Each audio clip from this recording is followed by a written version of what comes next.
Hello and welcome back to the Exist Better YouTube channel. Today we're talking about momentum, specifically negative momentum, and when there's a lot of it. I feel like this is going to be a long video because there's a lot to say here, there's a lot to understand, and this is kind of like master level self-empowerment information that people need to grow into. This is not something that you learn overnight or can master overnight. Elon Musk versus a homeless person. Each of these individuals technically has the same or relatively similar potential in various ways, right? There's nothing technically stopping each of these people from taking action and doing the same types of things, right? However, one of these individuals, aka Elon Musk, has far more momentum and far fewer obstacles and barriers in his way to, let's say, making $100,000. The homeless person has the type of momentum in their life and the type of beliefs and feelings and thoughts and behaviors and experiences coming at them that they have far more barriers and far more obstacles.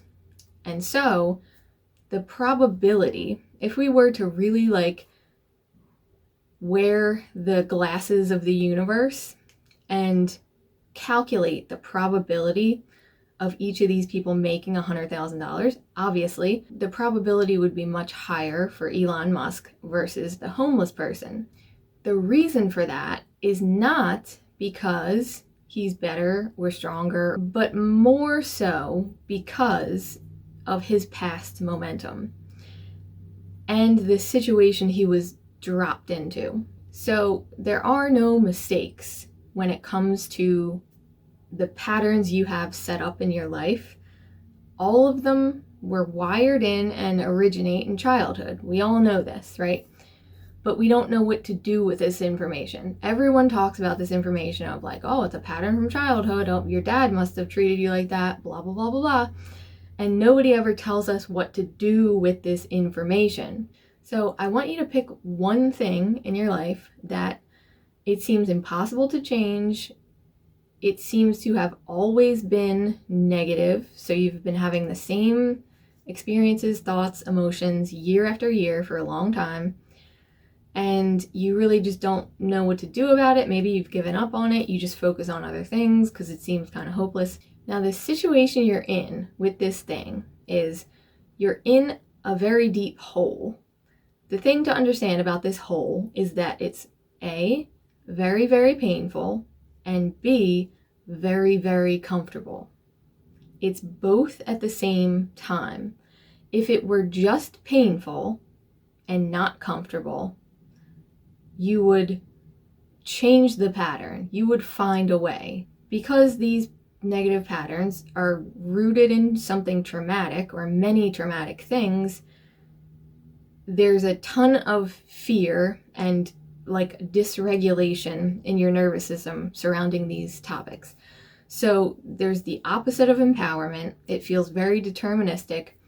And because of all of that stuff, there's actually comfort in staying with it because you feel so out of control that to attempt to change it actually kind of can feel like a death sentence. Like it feels like you're going to end up even worse, or like something even worse is going to happen. So it's kind of like a holding pattern. You're just staying there. It's very painful, it's very comfortable, and you just don't know what to do with that.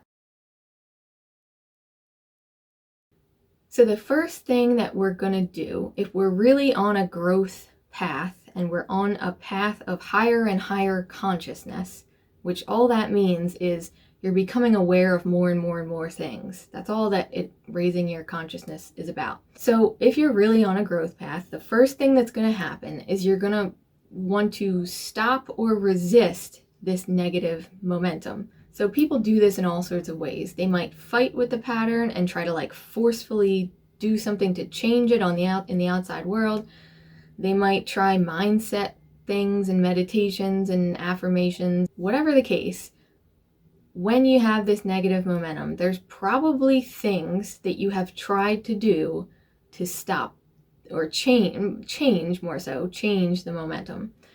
But the sensation you're going to have with these things that are really embedded in is it's like a runaway train. So you have so much momentum with this negative pattern that your initial efforts, maybe like the first few months or even years of the effort that you're making to change this, it's like a drop in the bucket. It's like a train's coming at you. That's your negative momentum, and you're trying to stand in front of it.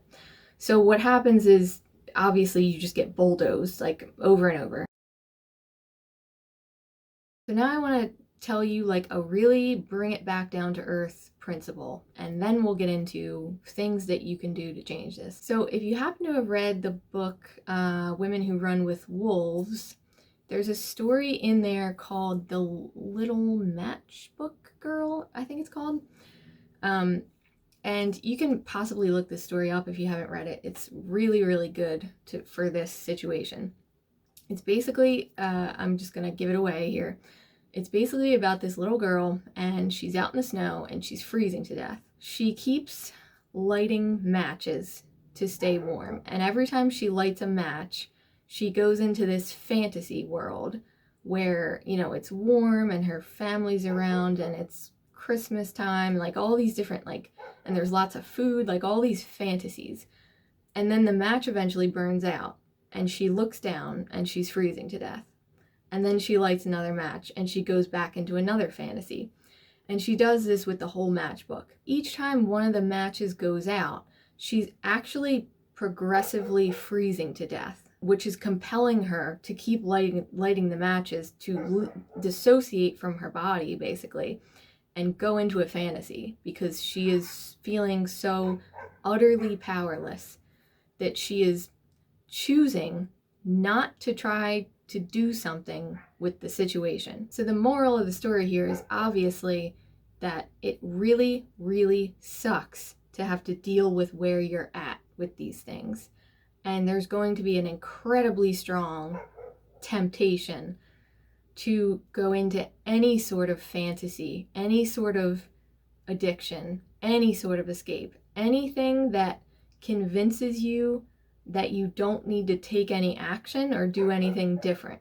You'll keep having these moments where you get dragged back into reality by the negative momentum. It's almost like being a drug addict. It's like you have all this negative momentum and you have this way of coping with it.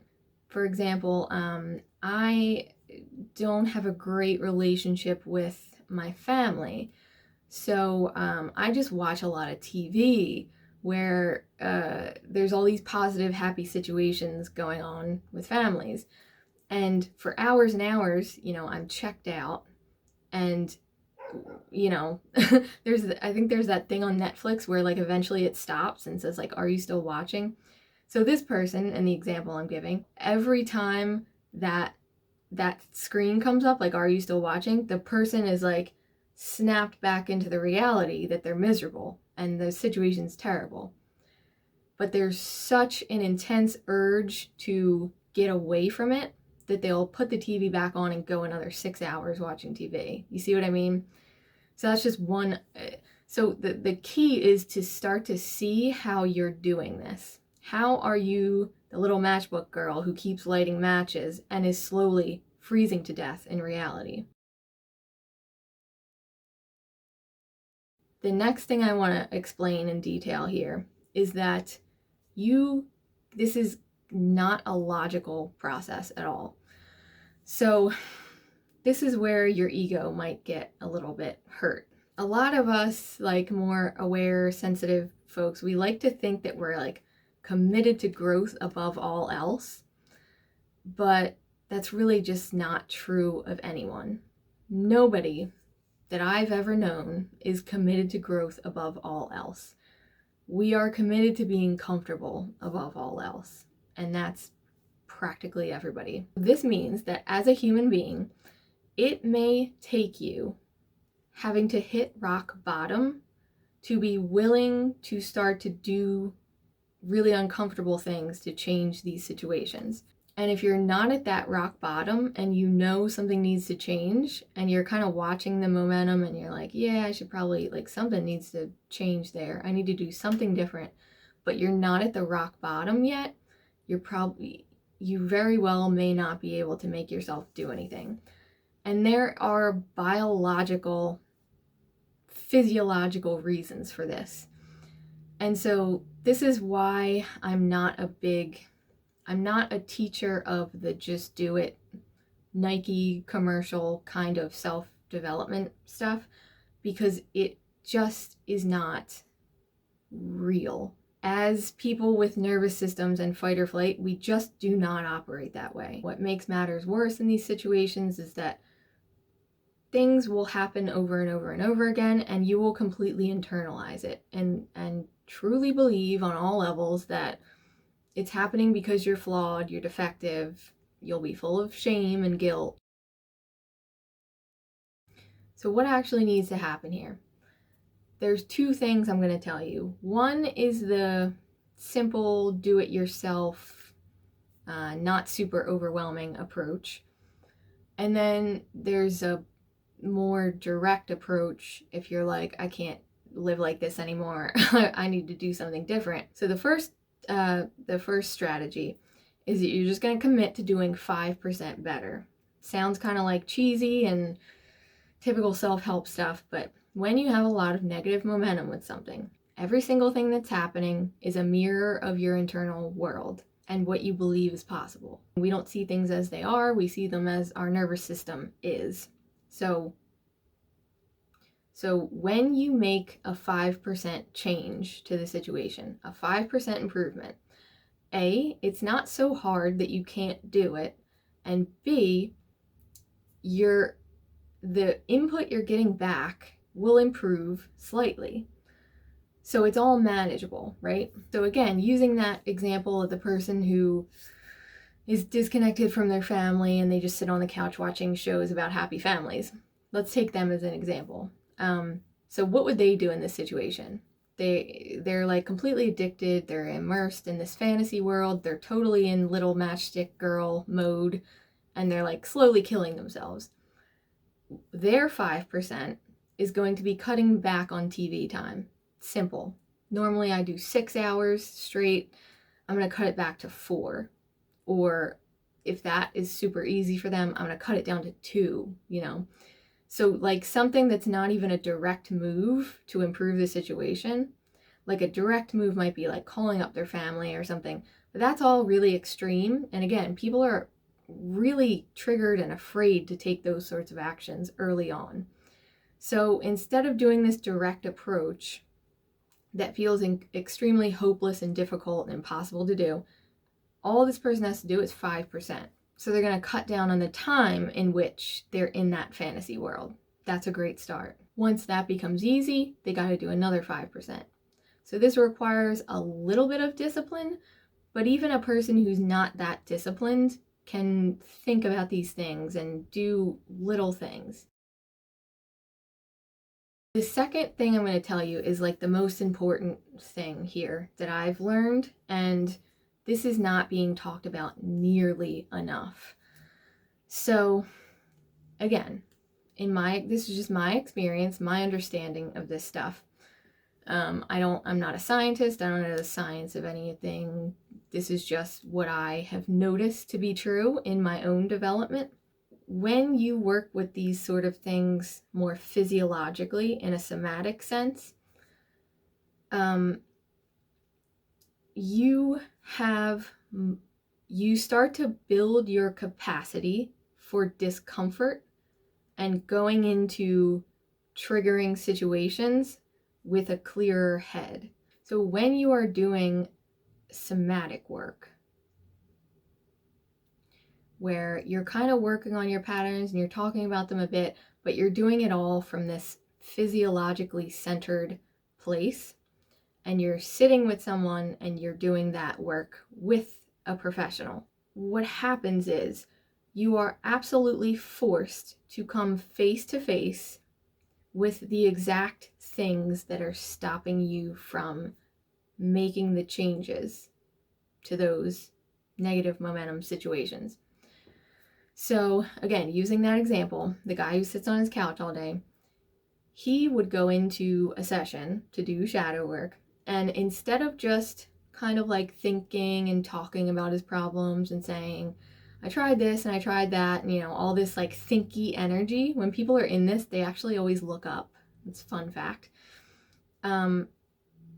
He can do that, and that may be a good start, especially for a lot of people who don't have much awareness. They kind of have to start there.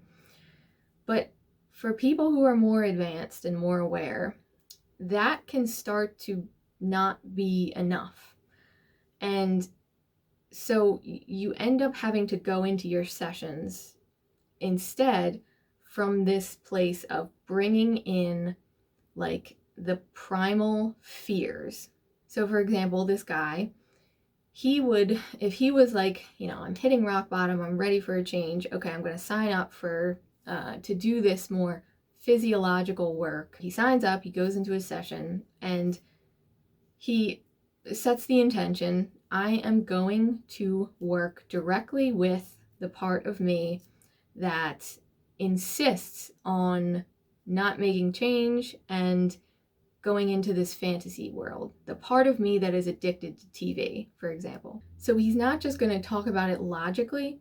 What he's going to do is he's going to sit with a practitioner who understands the somatic side to this, and he's going to go directly into the fear, directly into the intense vulnerability of it, and he's going to kind of diffuse some of that energy. If you saw my video about learned helplessness, the part about the gazelle, and if you'll actually see the video of the gazelle like twitching around and getting rid of the trauma of almost getting eaten. There's an actual video you can watch. That is what this somatic angle is, and it's from what I understand is the deepest form of shadow work you can do. Why does this matter? 1, it matters because you are not completely in control of your ability to make changes. As much as the self-help world wants you to think that you can just change anything overnight, your biology is largely in charge, sometimes a lot more than we like to admit. So when we continuously go into sessions and we unload this in a safe environment with someone who is not judging us or rushing us or like talking over us or like all these things that happen in real life when people try to work through things. When you're given the safe space, your nervous system completely starts to reacclimate. This is when everything starts to change, because you are no longer so wrapped up in fight or flight or freeze about these issues that you have negative momentum with. And because you are unloading that traumatic energy in each session, you become less tolerant to the situation. So remember we were talking about being in the hole, and it's like pain, but it's also comfortable, so you kind of stay there. Doing this immersive work is the safest and healthiest way for you to be in that hole, and you remove the comfort. That's what happens when you start doing this work, is you remove the comfort, and then you're just in the hole in pain. And so you will automatically just go, oh no, I'm done with this. I'm done with this pattern.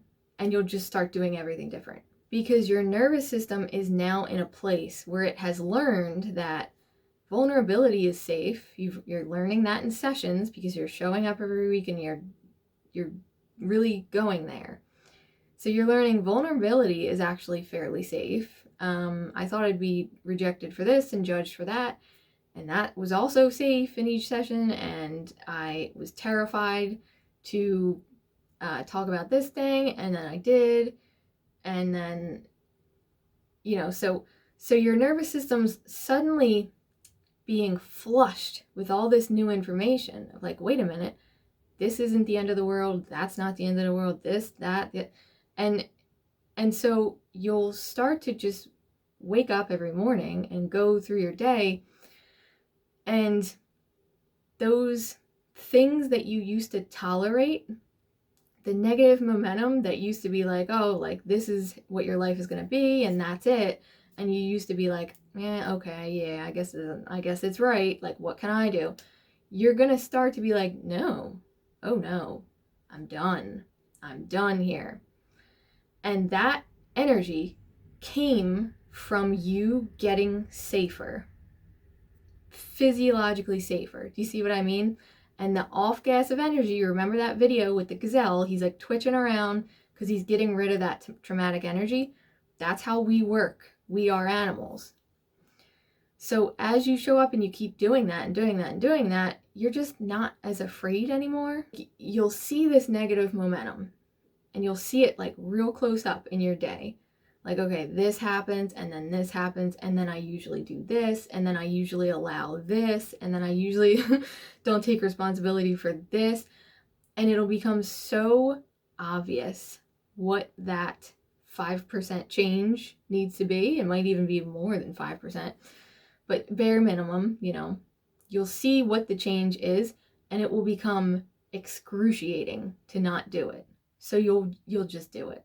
This is the quickest way out of negative momentum. I did a tremendous amount of just mental and emotional shadow work before I even could touch this. So this is not for everyone. This is for people who are really just like, I am ready to face the deepest and the darkest and the worst of my beliefs and fears and the things that I just totally wanted to avoid forever and hoped that I could avoid forever. This is where the somatic part comes in, and you're creating this very gentle momentum where you keep coming into contact with reality. So the little match girl, if she were in somatic therapy, they would be training her how to stop lighting so many matches and feel her limbs, which were frostbitten. They'd be training her to slowly feel her limbs again. Slowly, she would stop lighting so many matches, little by little. She would start to sit in the pain of the frostbite, a little bit at a time.